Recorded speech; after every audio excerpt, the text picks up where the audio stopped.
past progressive. Ya, jadi ini keduanya ini adalah yang parallel, sesuatu yang terjadi di masa lampau dan kejadiannya sama. Jadi both ini menggunakan past progressive, yaitu while my mother was sewing, my father was repairing lawnmower. Yes. Number 10 itu coba kita Mbak Bella.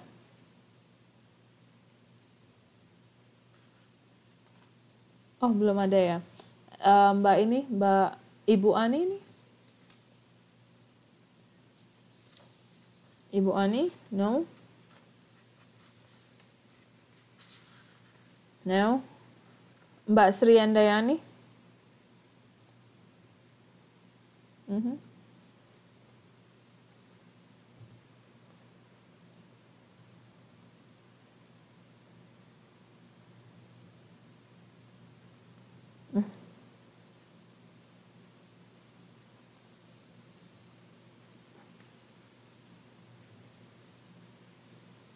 Oke, Sebastian was arrested. Itu pasif ya.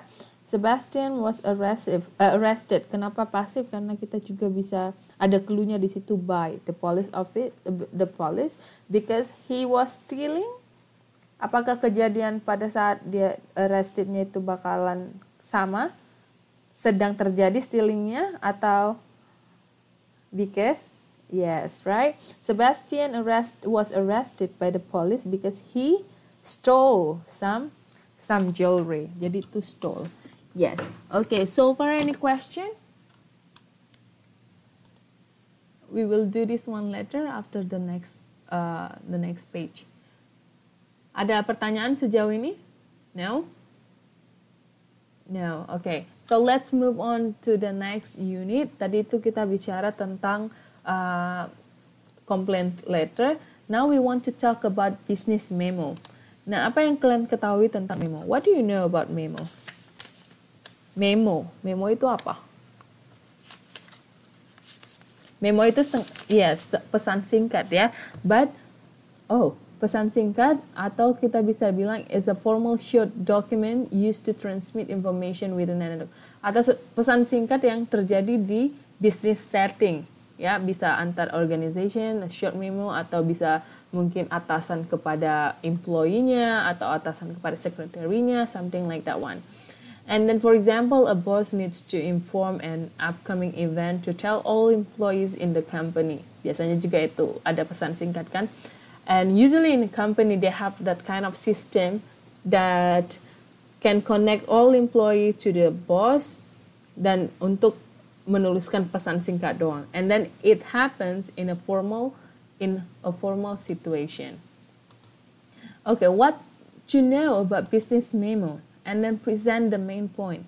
Since we call it a memo, jadi kita nggak mau bertele-tele apa yang mau kita bilang. Jadi langsung we say what we want, be direct, ya.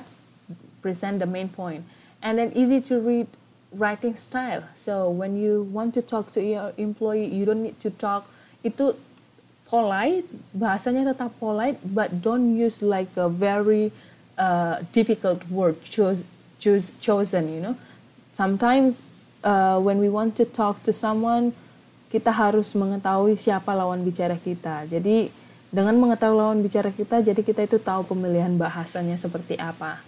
Alright, the next one, use a specific subject to meet others' understanding.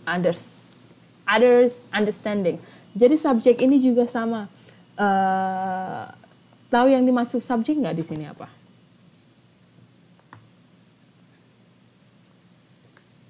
You cannot see the screen?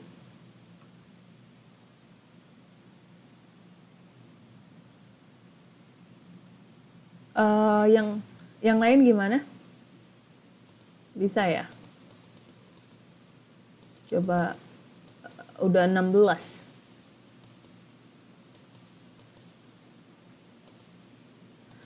Oke, Mbak juga bisa download di LMS kita kalau misalnya nggak dapat ya.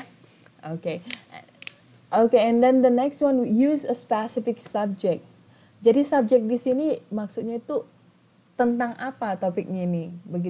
Begitu juga kalau misalnya kalian mau menulis email Atau let's say you guys want to send me email, kan kemarin semester lalu atau semester ini juga saya bilang oke, nanti ketua kelasnya bisa kirim email atau kalian bisa kirim email kepada sama saya. Nah, some people when they want to send email they forget to put subject, dan juga kadang di subjeknya itu dimasukin kata apa yang mau dibilang. Kira-kira mengerti nggak maksud saya? Ya, let me show you what I'm talking about. Wait a second.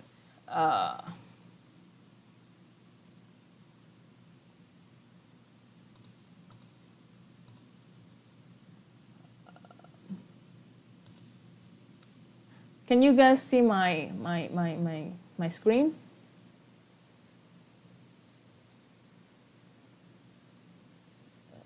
Bisa? Yang lainnya gimana? Oke, good job. Nah, kalau kita misalnya saya mau nulis email ke Akademik UT, right? So I'm gonna compose an email and then aku bakalan tulis, for example, Akademik UT Taiwan. And then here we have the subject. We have subject, right? Kalau subject itu biasanya itu tentang apa? Topiknya itu apa yang mau kalian tanyakan gitu. For example, kalau saya mau nanya ke UT, for example, I'm gonna ask about form penilaian mahasiswa. Penilaian mahasiswa, ya. Penilaian, yes, mahasiswa. Nah, kalau misalnya udah ini baru di sininya itu bakalan kita buat badan kontennya itu apa. For example, Dear UT Taiwan. Ya.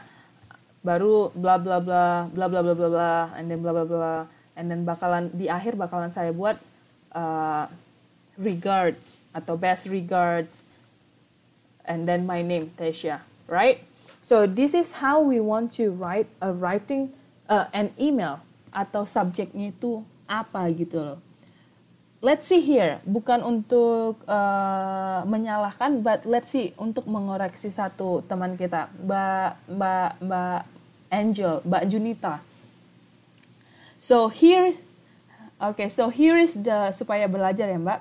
Jadi ini adalah subjek yang seharusnya saya nggak baca di sini gitu. Jadi for example, Dear Miss Tasha ini seharusnya bakalan ada di sini di badannya. Jadi kalau misalnya Mbak mau nulis saya email, jadi bisa bikin assignment. Assignmentnya itu bakalan di sini. Assignment atau students assignment. Jadi ketika saya melihat email, oh itu tentang student assignment. Okay, I'm gonna see that later. Jadi waktu saya dapat email itu saya itu bakalan nggak baca panjang lebar. Dear Mr. Sahira, it's good, but then it should be di badannya, di konten, di badan emailnya, ya. Jadi ya biar supaya yang lain kali sama-sama belajar ya. Okay, good job. So that's how when we want to write. Jadi dia itu ada subjeknya. Waktu kita mau menuliskan memo kepada orang, kepada kolega kita atau kepada employee kita. Any question about subject? No? No, yeah? Okay, let me open this one again. Wait a second. Nah, waktu kita menulis bakalan ada contoh what to know about business memo. Tadi udah dibilang present the main point, easy to writing style, and then use a specific subject to meet others understanding. Jadi supaya si yang lainnya itu juga bisa mengetahui kira-kira itu kontennya tentang apa si memonya. Okay, let's wait for a second because this takes time.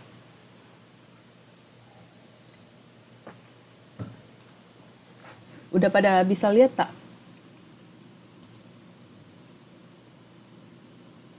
Oke ya. Oke, ini tadi. And then how is the sample of memo? Let's see. Ini jadi adalah sample of memo. Ada untuk siapa, to. And then dari siapa, terus tanggalnya itu tanggal berapa. And then subject, what the memo is about, highlighted in some way. Ya, jadi topiknya itu tentang apa. And then ada juga yang inter-office memorandum, sama juga yang to, subject, and then date, sama siapa ya. And then the next one, ini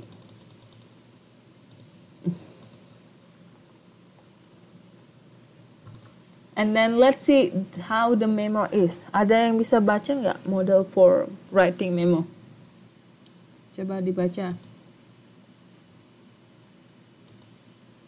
Ada yang bisa baca? Mbak Rita tadi ada nggak ya Mbak Rita? Oke, Mbak Rita, please. Dari I will-nya doang aja.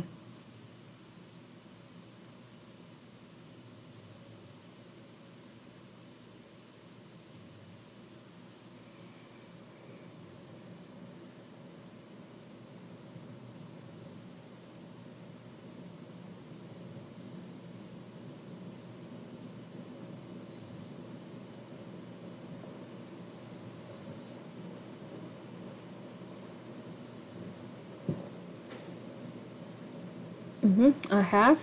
Yes, I have.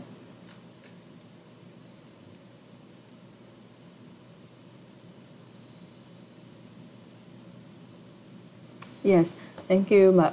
Jadi di sini juga di memorandumnya, let's see, we have heading, right? The subject line is important. Nah, subjeknya itu tentang apa isi suratnya itu, yaitu absence from office. Bakalan nggak datang di office-nya. And then we have opening, which is the context of the problem, the specific assignment, and the purpose of the memo. And then the last part, we have closing, which is what action to be taken is also stated already. Jadi this is how we want you write a memo kepada si teman kantor kita atau kolega kita atau partner kita. Okay, so when we want to write a memo, we usually talk about the simple future. What this simple future is something that haven't happened yet, atau sesuatu yang bakalan terjadi dan berakhir di masa yang akan datang. Nah, bagaimana formulasi simple future ini, yaitu subject ditambahin will atau bisa juga shall dan diikuti oleh kata kerja ya. Jadi kalau misalnya si future tense ini always comes with verb 1, never come with verb 2 atau verb 3. That's present future. And then let's see in the example. Now, when we want to write a simple future, kita itu addressing the willing to do something in the future. Apa yang akan kita lakukan di masa yang akan datang. For example, I will buy some fruits tomorrow. Atau yang kedua, we will have meeting at 2 p.m. And then the next one, we also talk about the future speculation atau possibility, kemungkinan yang akan terjadi atau spekulasi yang akan terjadi di masa yang akan datang. For example, I think Manchester United will win this year Europe League. Yang kedua, I guess she will win the math competition. Jadi ini future speculation ya. And then the next one, we also talk about two parallel action. For example, my mom will send me money as soon as she has read my message. And then when I have got the money, I will fly to Europe. Now, when we want to talk about two parallel action like this one, let's see the underlined words. Saya underline she has read, right? She has read ini maksudnya ketika nanti mama saya itu bakal ngirim duit ketika dia sudah membaca message saya, teks saya. Jadi ketika kita mau buat paralel ini, kita juga buat she has read, itu present perfect ya. Atau dia bakalan datang kok nanti ke rumah setelah dia mendapat undangan dari saya. We also can say that we will come home after she has read my invitation, something like that one. And then we also talk about the instant decision without any plan. Jadi kita juga menggunakan si future tense ini ketika we don't have any decision atau we don't have any plan. Jadi terjadi aja gitu. For example, oh we forgot to bring the water bottle, I will buy one. Oh we forgot to take umbrella with us, I will buy one. So no planning, it just happened, and then usually before what we say, and then it is followed by past tense. For example, we forgot, I will buy, something like that. Okay, and then in simple future, also we talk about simple future continuous. And then it is used to talk about event that will be in progress later than now. Jadi talk about progress that will happen in the future. And then apa perbedaan sih future continuous dengan simple future? Nah, perbedaannya itu hanya kita gunakan be plus ing. Jadi will-nya itu tetap, cuma kita pakai be. Nah, mind this one in your mind that be here it's not is MR, not was were, tapi tetap be doang. And then be ini dibuat di situ sebagai pembantu atau untuk membantu si verb ing. Karena kita tidak bisa menggunakan will dengan verb ing kan. So we put be in the middle.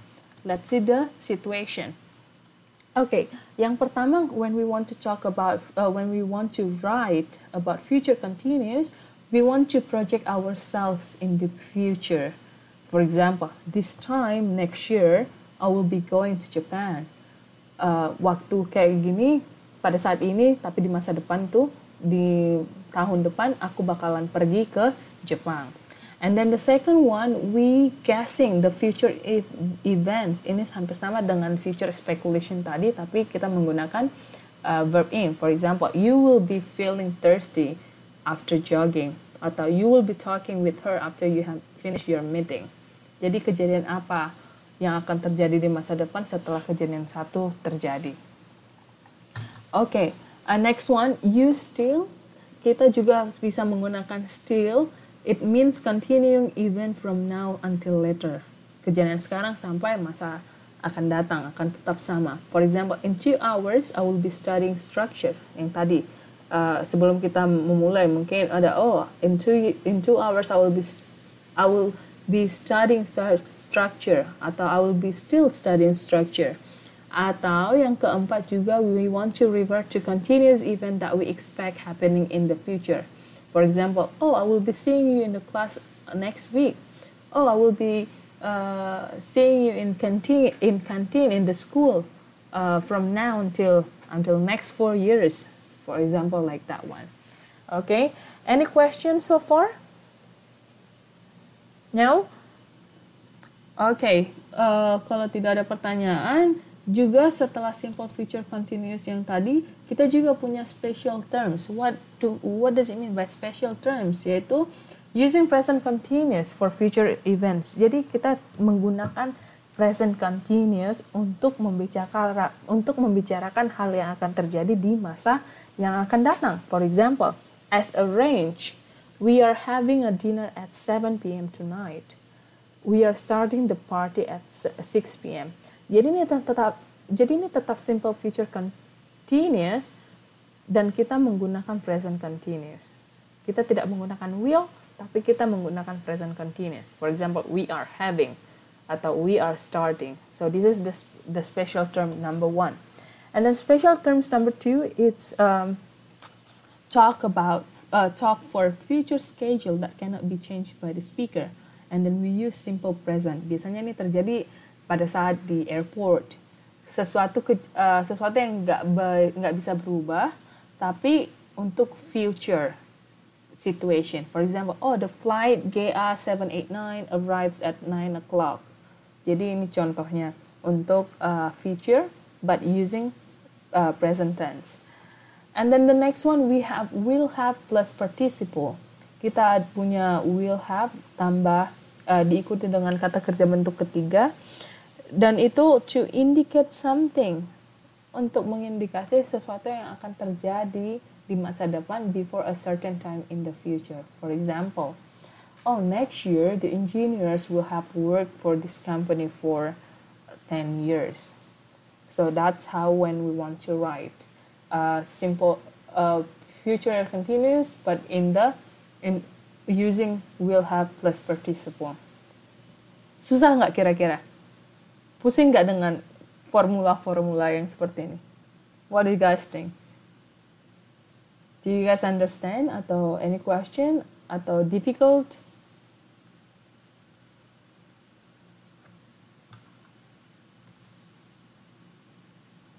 Understand ya? Itu cuma satu orang yang jawab, yang lainnya bagaimana? Atau lost somewhere? You guys lost?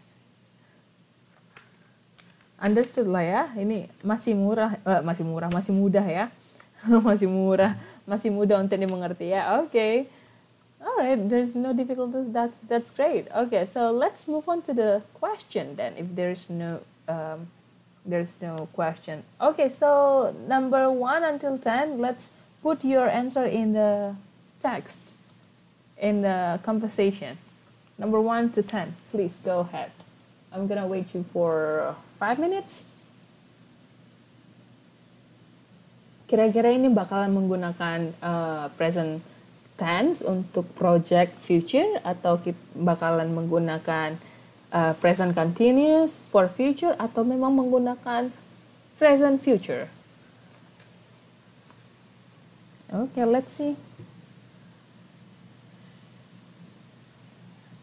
Number 1 until number 10, put your answer in the conversation box.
susah nggak kira-kira?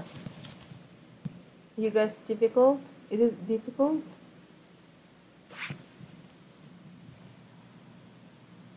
Gimana sejauh ini? Susah? Atau easy peasy?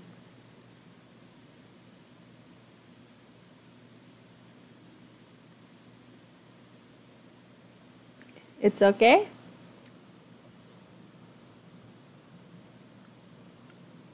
Okay, masih. No one is typing. I didn't see no one is typing. Okay, Mbak Catur Mbak Catur is typing. Okay. How about the others? Put your answer in a conversation. Okay.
Ayo dari tadi kemana ibunya? Silakan dijawab pertanyaannya, Bu. Silakan dijawab pertanyaannya, Ibu, dan buat di conversation box.